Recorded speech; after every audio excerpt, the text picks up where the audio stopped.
Imagine being told your very pain is an act of aggression. You sit there, heart racing, trying to explain how they hurt you, only for them to sigh and tell you that you're projecting your trauma onto them. It feels like the ground is shifting. You came for a conversation, but you walked into a courtroom where they are the judge, the jury, and the victim. It is absolutely chilling. You've probably noticed a shift lately in the way people hurt each other. It's no longer just shouting or blatant insults. Now, it's wrapped in the soft, clinical language of a therapy session.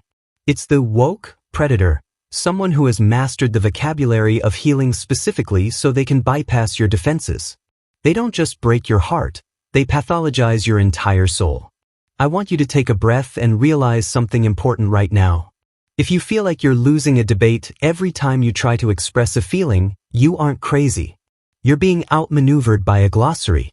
They've taken the tools meant to set us free, words like boundaries and safe spaces, and turned them into a cage. It's a sophisticated, modern form of psychological warfare. Have you ever been in the middle of a conflict and felt like you needed a PhD just to defend your right to be upset? That's the hallmark of this new predator. They don't call you names, they call you toxic. They don't tell you to shut up, they tell you they are protecting their peace. It sounds so healthy, doesn't it? On paper, they're perfect. In reality, they are destroying you. We are living in an era where empathy has become a performance. For the narcissist, the woke persona is the ultimate camouflage. It grants them instant moral authority. By adopting the language of the victim or the healer, they become untouchable. If you challenge them, you aren't just a partner or a friend who is hurt, you are an abuser who doesn't understand emotional labor. It's a slow burn realization, isn't it? The person who tweets about mental health and posts about holding space is the same person who leaves you crying on the floor because you triggered them by asking for the bare minimum. The disconnect is staggering. You start to wonder if you're the one who is actually the problem. That is exactly what they want you to think. Stay with me. This isn't just about bad behavior. It's about the theft of truth. When someone uses therapy speak to gaslight you, they are stealing the very words you need to describe your own reality. It's a deep, personal violation. They are taking the medicine and turning it into poison. It leaves you feeling silenced in a way that regular insults never could. It's a silence that feels like death. I see you sitting there, wondering how someone who knows so much about healing could be so cruel. It doesn't make sense, does it? You think if they understand the concepts, they must have the capacity for change. But for the woke predator, information is not for transformation, it's for ammunition. They aren't learning to be better, they are learning how to be better at being bad. We're going to peel back the layers of this sophisticated mask today. We're going to look at why they do it, how it works, and why it's so incredibly effective at keeping you stuck. This is the secret knowledge they don't want you to have. Because once you see the pattern, the words lose their power. Once you see the man behind the curtain, the enlightened wizard becomes very small. This is for the survivors who were told they were unsafe for having human emotions. This is for those who were told their boundaries were controlling. You are not the monster they've painted you to be. You were just caught in a trap designed by someone who knows exactly how to sound like a saint while acting like a ghost. Let's look at the psychology behind this calculated mask. To understand the woke predator, you have to understand that the narcissist's greatest fear is being seen as a bad person. In the past, they might have used religion or community status to hide. Today, they use the language of social justice and psychology. It's a high-level defense mechanism. If they speak the language of the healed, then by default, anyone they hurt is unhealed. Think of their vocabulary as a shiny, digital armor.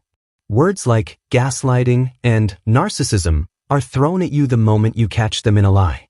It's a brilliant tactical move. By accusing you first using clinical terms, they seize the high ground. You're left stuttering, trying to prove you aren't a narcissist, while they walk away clean. They've flipped the script entirely. The woke mask allows them to maintain a sense of superiority while appearing humble. They will talk endlessly about their journey and their shadow work, but notice how that work never actually leads to an apology. It's a performance of growth without any actual change.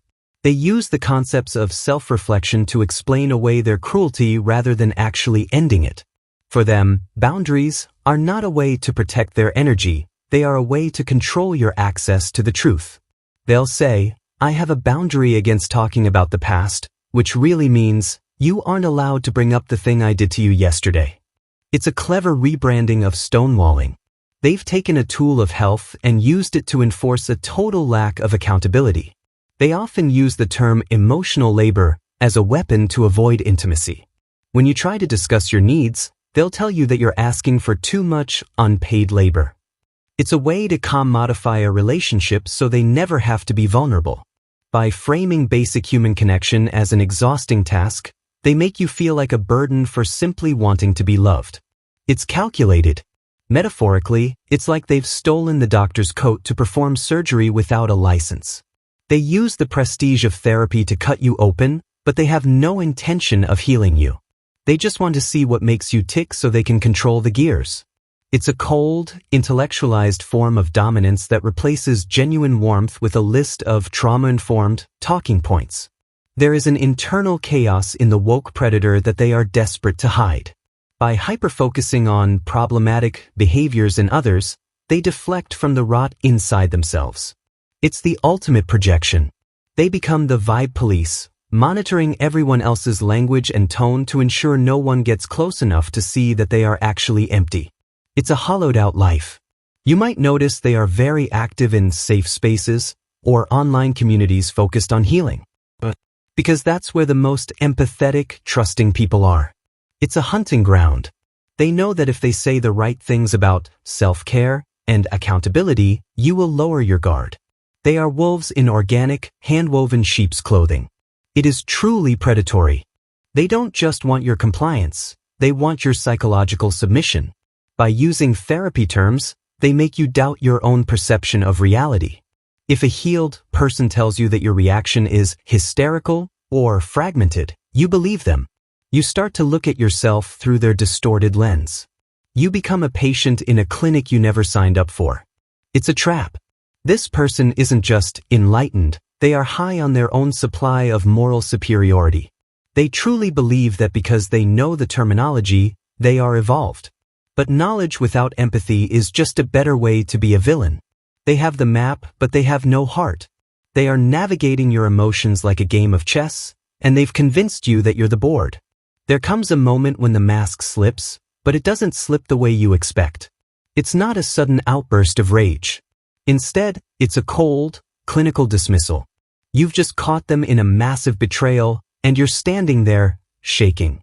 Instead of an apology, they look at you with pity and say, I'm worried that your trauma is making you see things that aren't there. It's sad. That is the turning point. That is the moment the healer becomes the executioner. They use your own history against you. If you've been open about your past, they will weaponize it. Suddenly, every valid concern you have is just a trigger. Every time you stand up for yourself, you're reacting from a place of wounding. They've effectively made you the source of all conflict. You find yourself sitting in a chair, staring at them, wondering how the person who spoke so beautifully about radical honesty is lying straight to your face. The cognitive dissonance is paralyzing. They are using the words of love to commit acts of war. You start to realize that the boundaries they set are actually just one-way mirrors. They can see you, but you can't see them. Watch the pacing of their manipulation. It starts slow, a gentle suggestion that you're being a bit much. Then it accelerates. Soon, every conversation is a lecture. They aren't talking to you. They are talking at you from a podium of perceived spiritual height. You aren't a partner anymore, you're a project. A toxic project that they are generously trying to help. Then comes the discard, but even the discard is woke. They don't just leave, they exit the container of the relationship for their own soul's evolution. They tell you they are honoring their truth by abandoning you when you need them most. It's the most narcissistic way to say, I'm done with you. They leave you feeling like your pain is a sign of your own lack of spiritual growth. It's a psychological plot twist you never saw coming. You thought you were building a life with a conscious partner, but you were actually providing the audience for their one-man show about enlightenment. The realization hits you like a physical blow. They never loved you. They loved the way they felt while they were teaching you. You were just a prop in their play. The silence that follows is deafening. They block you for their mental health, but they make sure to tell you exactly why first. They send one final, long email filled with therapy jargon, detailing every one of your pathologies. It's designed to be the final word. It's a parting gift of shame, wrapped in the language of clarity. They want to ensure you stay broken. You look back at the relationship and see the patterns. Every time you were happy, they brought up your unresolved issues. Every time you were successful, they reminded you of your privilege or your ego. They used the language of the oppressed to oppress you. It's a brilliant, dark irony. They were never your ally, they were your warden, and they used a silk ribbon for the bars. You start to see the shift in power. At first, they had it because you loved them. Then, they had it because they knew more than you. Now, they have it because they've made you believe you are fundamentally broken.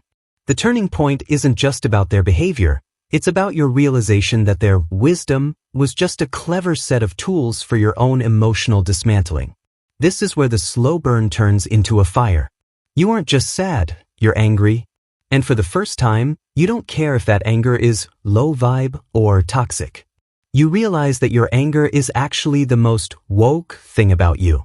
It's the part of you that knows you've been played. It's the part of you that is finally waking up from the trance they put you in. The game is finally over. The aftermath of a woke predator is a unique kind of exhaustion. You've been so overanalyzed that you don't even know how to have a thought without wondering if it's problematic.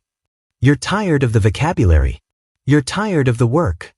You just want to exist without being a case study. The consequences of this kind of abuse are deep, quiet, and incredibly lonely. You might find yourself withdrawing from the very communities that used to give you peace. You see a therapy term on social media and your stomach knots up. This is secondary gaslighting. Because the world sees this person as an enlightened healer, you feel like you can't tell anyone the truth. Who would believe you? They're the good one. You're just the messy survivor. The truth is unflinching. They used your desire to be a good person against you. They knew you cared about social justice, mental health, and growth. They took those beautiful parts of you and turned them into handles they could pull. The consequence is a loss of trust, not just in others, but in the concepts themselves. You start to wonder if empathy even exists anymore. There is a specific darkness in being called toxic by the person who is actively poisoning you. It's a mirror world where everything is inverted. The person who is lying calls you untruthful. The person who is controlling calls you manipulative. By the end, you don't even recognize your own face in the mirror. You've been told you're the monster for so long that you start to believe it. Let's be honest about the human detail of this collapse. It's the missed work because you're researching spiritual narcissism.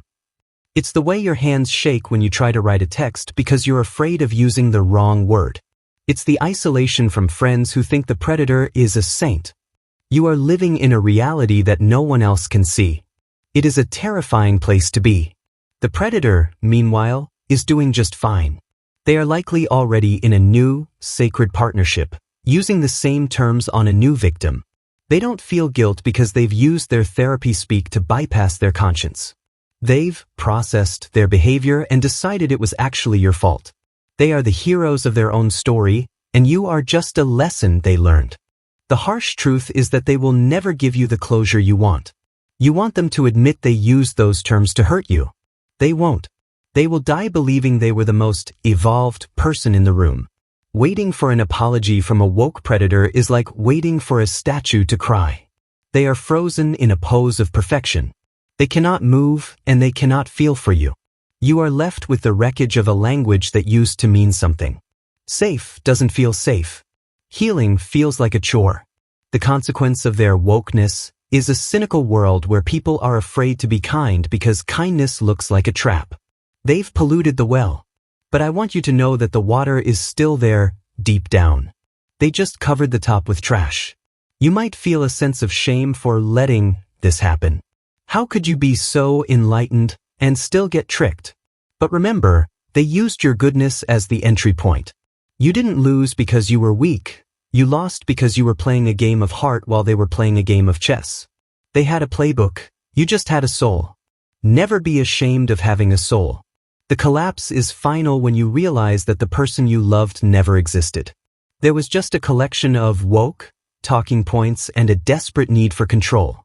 The person you were trying to hold space for was a ghost in a designer mask. It's a dark realization, but it's the only one that will set you free. The woke predator is a hollow shell. And you? You're still very much real. Healing from a woke predator doesn't happen by learning more therapy terms. It happens by getting back into your body.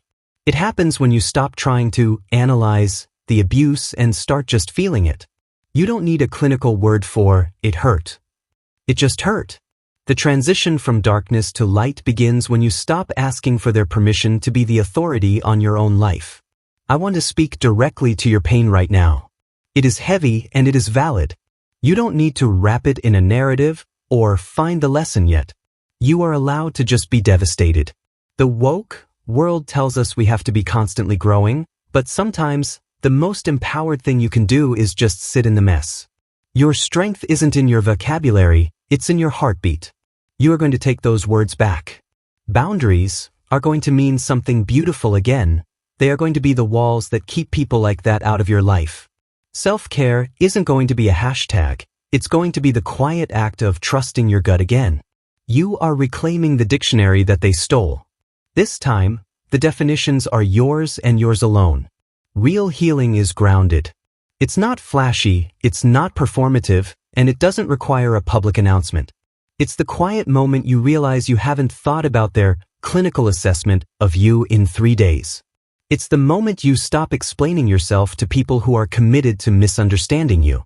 It's earned peace, and it is the most valuable thing you will ever own. Don't be afraid of being toxic in the eyes of a predator. To a person who wants to control you, your freedom will always look like a red flag. Your no will always be aggressive to them. Let it be. Let them tell their story. Their opinion of you is none of your business. You are no longer an actor in their play, and you don't have to stay for the reviews. The curtain has fallen. I know it feels like you've lost years to this, but you've gained something they will never have, actual depth. You've seen the darkest side of enlightenment, and you survived it. That gives you a level of discernment that is unmatched. You can now spot the woke mask from a mile away. You are no longer a target, you are a witness. And a witness is a very dangerous thing to a liar. Your empathy is not a weakness. They tried to make it one, but they failed. The fact that you still want to love, still want to grow, and still care about the world after being used by a woke predator is a miracle. It means they couldn't break the core of who you are. They only scratched the surface. The light you have is genuine. Theirs was just a reflection of the trends. As we close this chapter, I want you to remember that real wokeness is just being awake to the truth. And the truth is that you are enough, exactly as you are, without the jargon. You don't need to be healed to be worthy of respect. You don't need to be aligned to be worthy of love. You just need to be you. That is the only state of being that actually matters in the end. Take a long, deep breath. Feel the floor beneath you. This is reality. It's not a therapy session, it's not a social media post, and it's not a debate. It's just your life, and it's finally yours again. The woke predator is in the rearview mirror now, getting smaller and smaller. They are trapped in their labels, but you are free to be human. And being human is a beautiful, messy thing. You were never the problem they tried to diagnose. You were just the only person in the room with a heart they couldn't control. Real empathy doesn't need a script, and real love doesn't need a glossary. It just needs to show up. You are finally free from the clinical cage. Remember this. If their enlightenment leaves you in pieces, it isn't light. It's just a very bright way to be dark.